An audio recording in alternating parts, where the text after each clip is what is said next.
Right, welcome to the D-Day story. We're inside the museum, and whether you're watching this live on Facebook or whether you're watching us later on, thanks for joining us. So we're talking today about several examples from our objects from our collections that aren't normally on display. I'm Andrew Whitmarsh, I'm the curator of the museum, and I'm talking in just a moment to James and Barbara, two of our volunteers.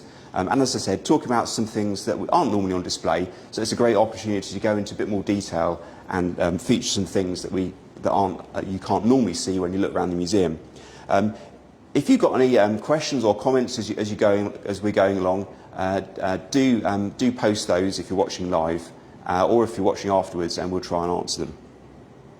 So James, you're one of the volunteers here at the museum. Yep. Do you want to say a little bit about what you do? Yeah, so I'm one of the volunteers here on board the Lands and Crafts outside in Southsea. So I greet visitors when they come on board, and I also go over the safety for visitors when they come on board, and just telling the story of the D-Day lanterns and keeping that history alive for future generations. So, yeah.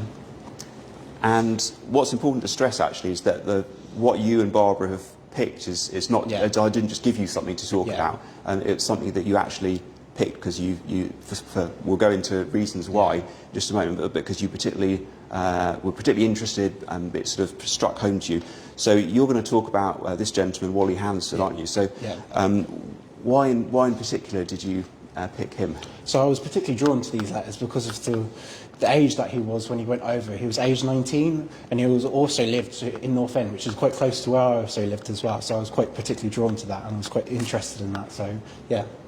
So although you're nearly 80 years apart, you felt there was sort of a parallels almost.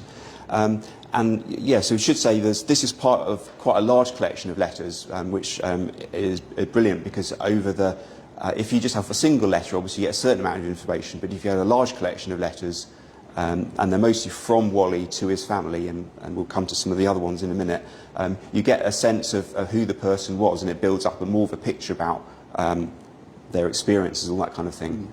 So you're going to read some extracts from the letters, aren't you? So not the whole letters, because that would take a long time, but just a few to give a bit of a flavour. And so the first one is at the end of December 1943, isn't it? And this is when Wally's still going through his training. Because like most people who fought in the British Army during the Second World War, he wasn't a professional soldier. Before the war, he hadn't been a soldier.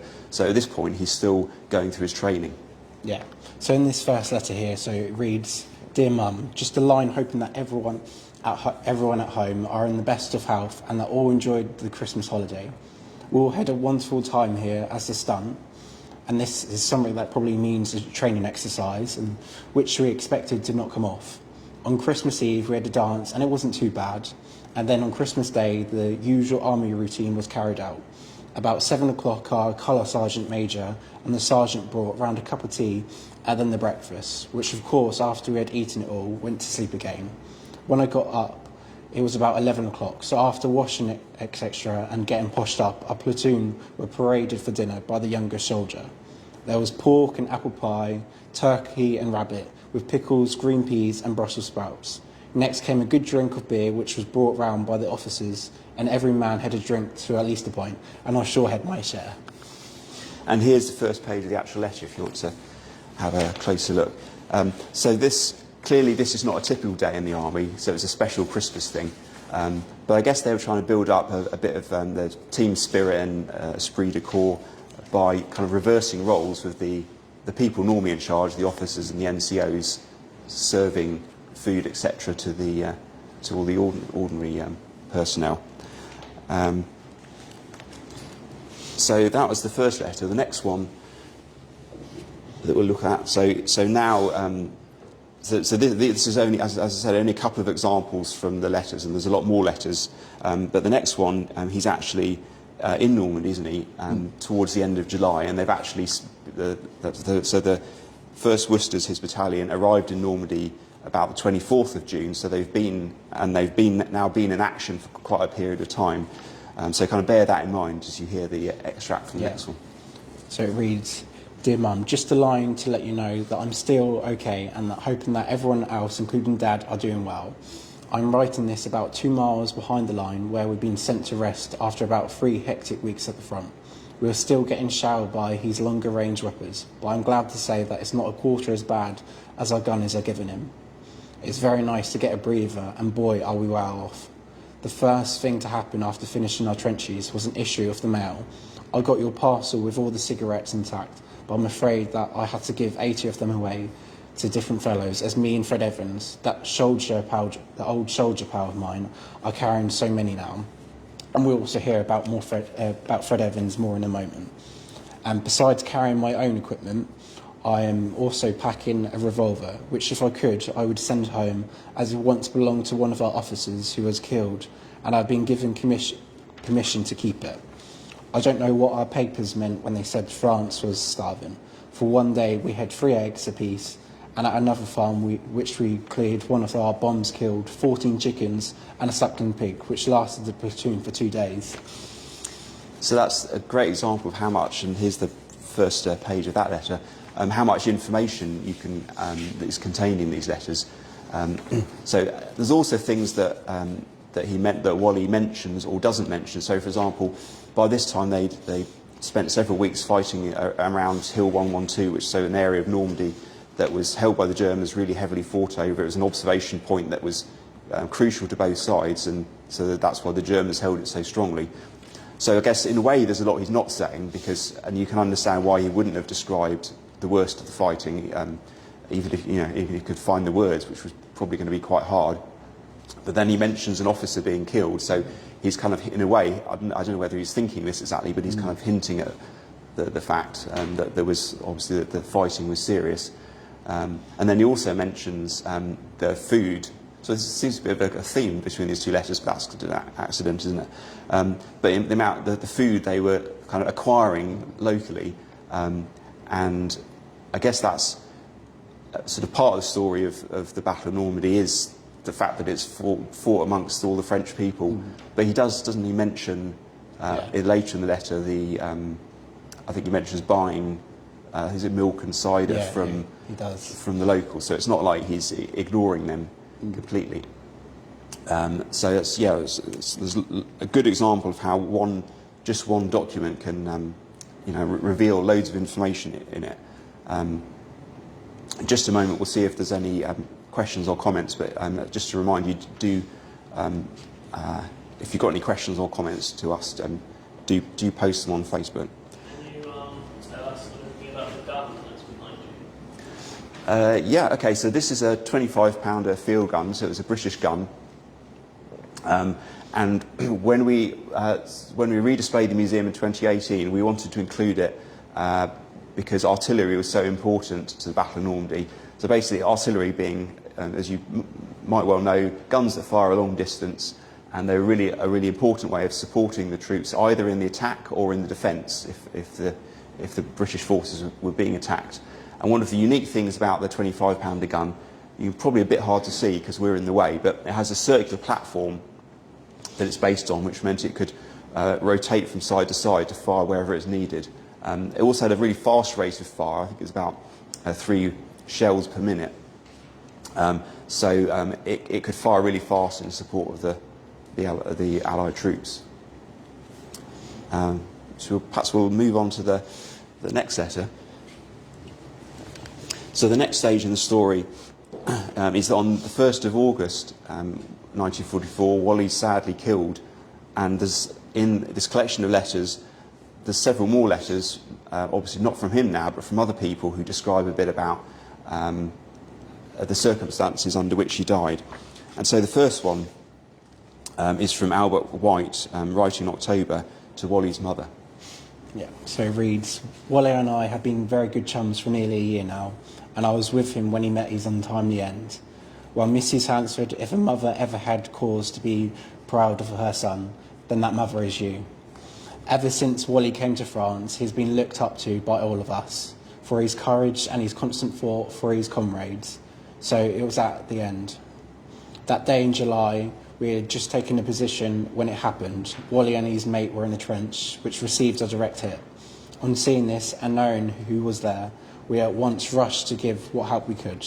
The lad who was with Wally was killed instantaneously, but Wally did not know this, and as he was carried mortally wounded on a stretcher, by a padre and a medical sergeant.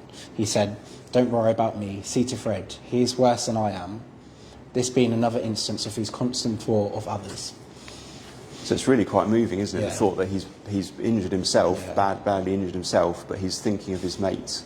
And I guess you can trace that back maybe to that first letter and when they were in that period of training, the team spirit that they built up. And I mean, by this time, can't remember exactly when he joined the army, but they'd have had his unit, the 1st Worcesters, would have had a long time serving together, training, and then in action, and that would have built up this real strong bond that you get a sense of there, don't you? And then, so that's the page from that letter if you want to have a look. And then the next letter I'll come to in just a moment is from the Reverend David Wynne Jones from 34 Casualty Clearing Station, and writing to Wally's mother. He'd actually written slightly earlier in August, but again he's describing part of the story.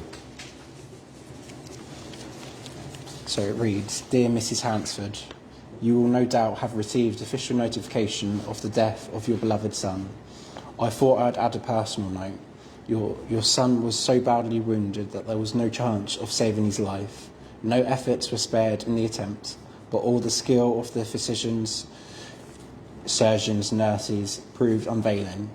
You will, I'm sure, be relieved to know that he was unconscious most of the time and therefore suffered little pain."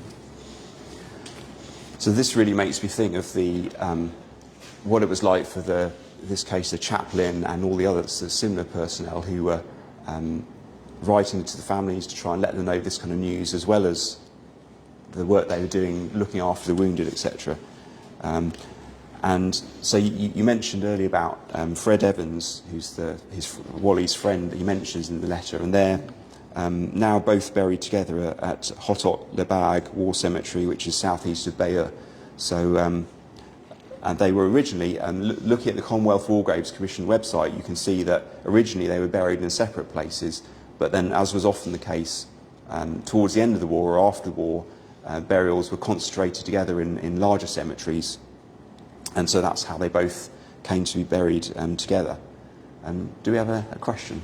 Do we have many letters like these in the D-Day story collection? We do have some other sets of letters, but I think this is, this is one of, there's not a vast number that have this many letters, and I think off the top of my head it's something like maybe 30 or 35 different letters, something like that. So it's really quite a large collection. But we do have some other sets, but all sorts of different sources are really great.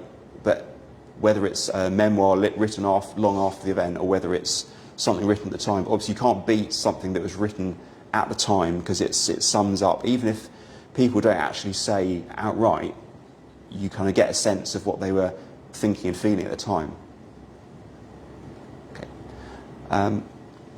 Right, so thanks very much, James, for telling us about Wally and reading out some of his letters. We're now going to move over to the next object we're going to look about. There's a quick moment while we have a mic change going on off camera. But just one thing to mention, actually, if you are interested in the sort of things that we're talking about, do have a look at our website, and there's a section on it where we've got some of our collections online. So you can, in many cases, they're actually images of the documents that you can actually see and read them in more detail. So if that's of interest, do have a look there. So Wally's letters aren't yet online, because they were given to us fairly recently, but we'll at some point, I'm sure, be putting them on. So next we're going to talk to Barbara. Hi Barbara. So you're in a similar role to James, aren't you, essentially? Yes, I'm a volunteer as well, and I'm also involved with the tours that the museum is currently developing of the LCT, which is quite exciting. And so this is the gentleman that you've picked to talk about, and we should say this photograph is courtesy of the Museum of Military Medicine at Aldershot, isn't it? So thanks to them for letting us use this, and in a moment we'll explain why they've got it and what the connection is there. But do you want to say first of all, well, who is this, and why did you particularly pick the document that we'll have a look at in just a moment? Well, this is a photograph of Captain David MacDonald, RAMC doctor. And the reason that I was interested in this was that this document here is his personal surgical log. All doctors who were involved with surgery had their own log of operations they performed, as well as the unit. The unit would have an even bigger collection. And this log particularly has details of the surgery that he undertook on the day after D-Day and until the end of the Battle of Normandy. And it particularly was of interest to me because my background is in military nursing, and I'm also very interested in military history. So the fact that this has real stories behind his log was of particular interest to me. And so we're going to talk a bit, aren't we, in a moment about the medical personnel and the work they did and how that was all structured, that kind of thing.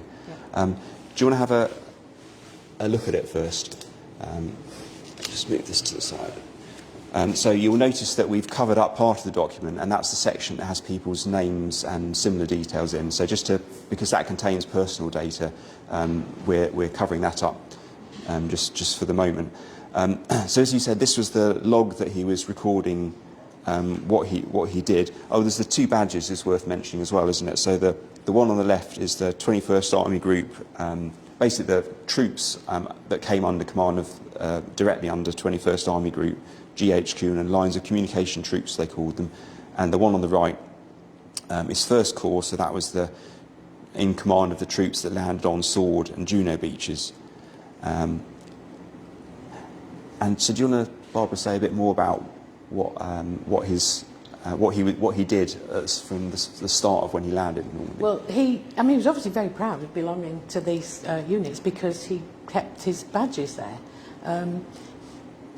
He was part of a four-man team that was called a surgical support unit, and their role was to reinforce the bigger unit. So as casualties were injured, they were treated initially, immediate first aid on the beaches, and then gradually the units had more and more equipment. So his particular four-man unit, which was a surgeon, an anaesthetist, and two medics who would have done the support for the surgery, were attached to bigger units, so to field surgical units, eventually to casualty clearing stations, and eventually to the bigger units, which were the field hospitals, which would have had wards and a lot more sort of sophisticated equipment.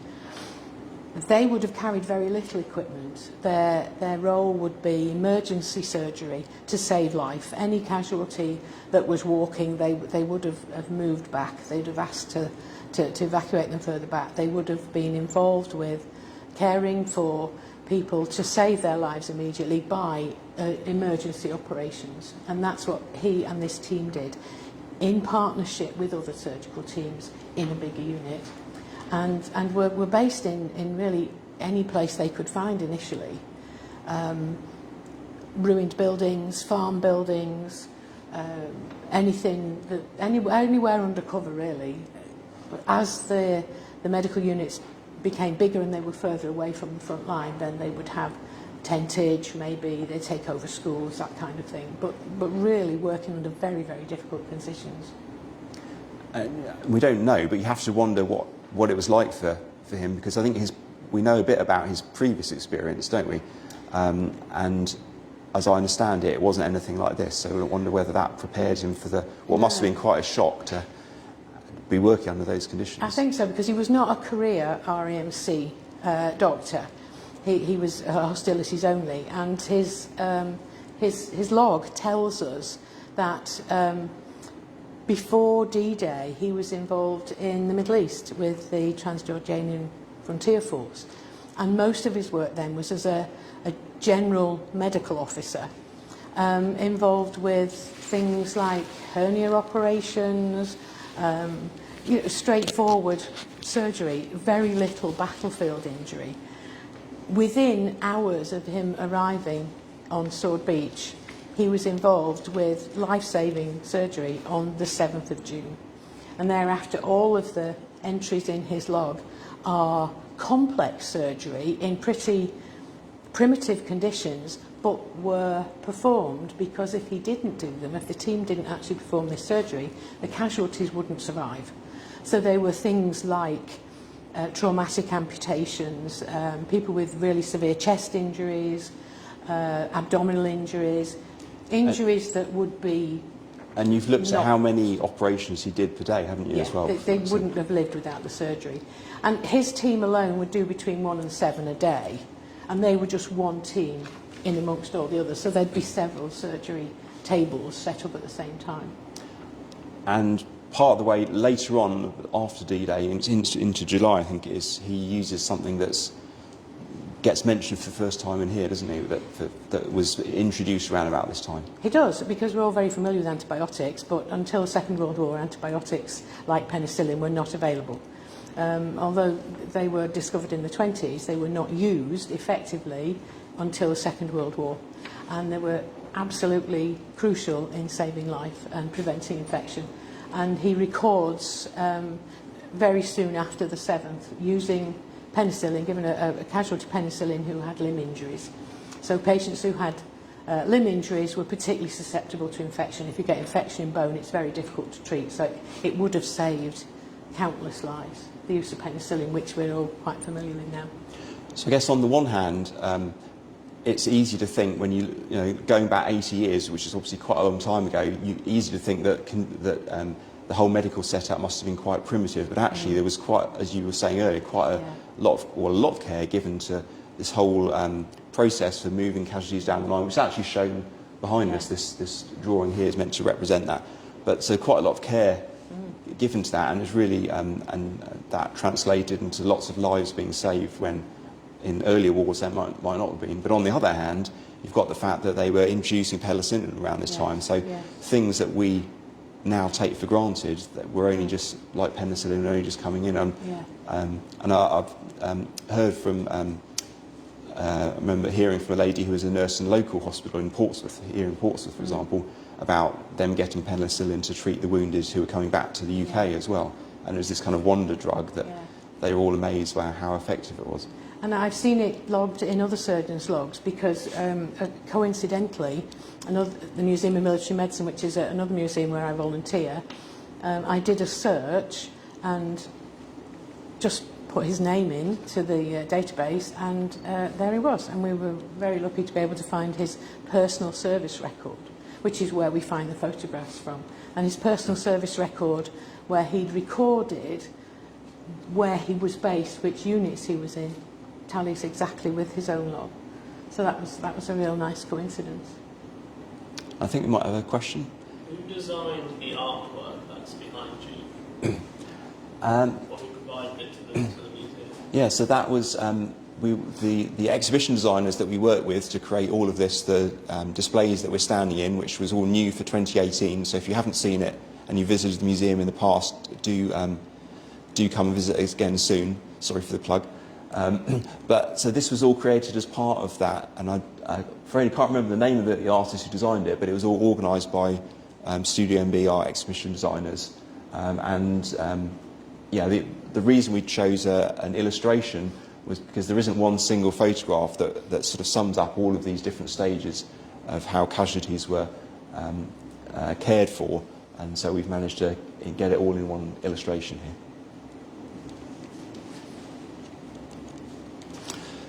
Right, well, thanks very much, Barbara. We'll now move on to the final object we're going to talk about. Another quick change. And so this item here, so this is one that I've picked. So this is a British Army assault jerkin, or battle jerkin it's sometimes called.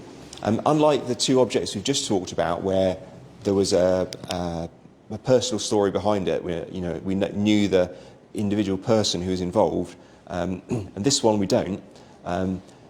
This sort of equipment was developed. These particular jerkins were developed during the Second World War, and specially designed for amphibious assaults like D-Day, and some were worn on D-Day. But actually, probably the reason this particular example survives may well be because it was never used, I suspect.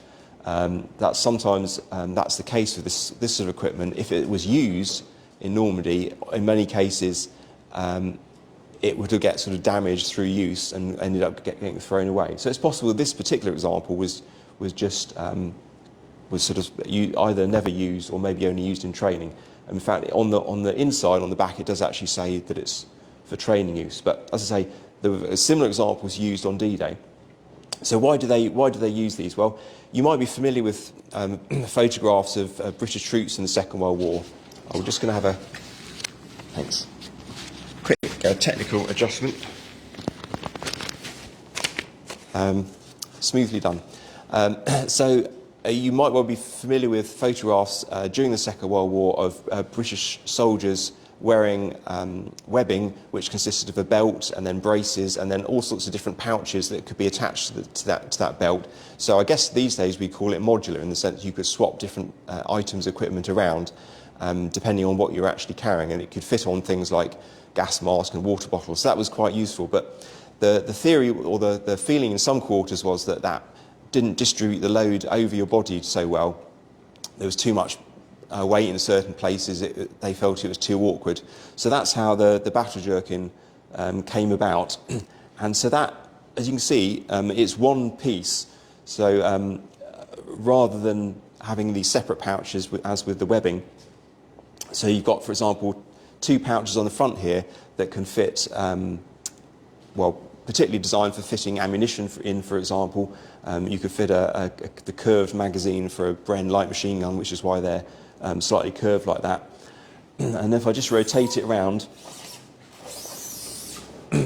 you can see on the rear there's what would replace what they call the small pack that soldiers would typically wear on their backpack, as I said, as a separate item normally, but it's all in here. You've got a pouch here at the bottom for the entrenching tool they'd use to dig trenches, that kind of thing. There were pouches on the side, for example, used for things like grenades or water bottles, but that was all in one piece. So this one piece of equipment that you could take off and put on in one go, and also, as I said, the theory was that it would distribute the weight over your body. And so for something like an amphibious assault, where obviously you're probably going to start that by running through water, running up a beach, lots of physical activity, and it was reckoned in some quarters that this was more suited for that. So they made about 19,000 of these battle jerkins for the British forces and Canadian forces for D-Day, and some were definitely used. So there's photographs of them being used over in Normandy, so they were, while they were used, they don't seem to have been a particular hit. Some people perhaps liked them. A lot of them perhaps were discarded fairly soon afterwards. In fact, that was the idea. You used them for the assault, but then you went back to your normal webbing later on. This did lead also to an American version of this sort of jacket. So it looked slightly different, but it was the same idea, all in one piece with all these various pockets, all part of it.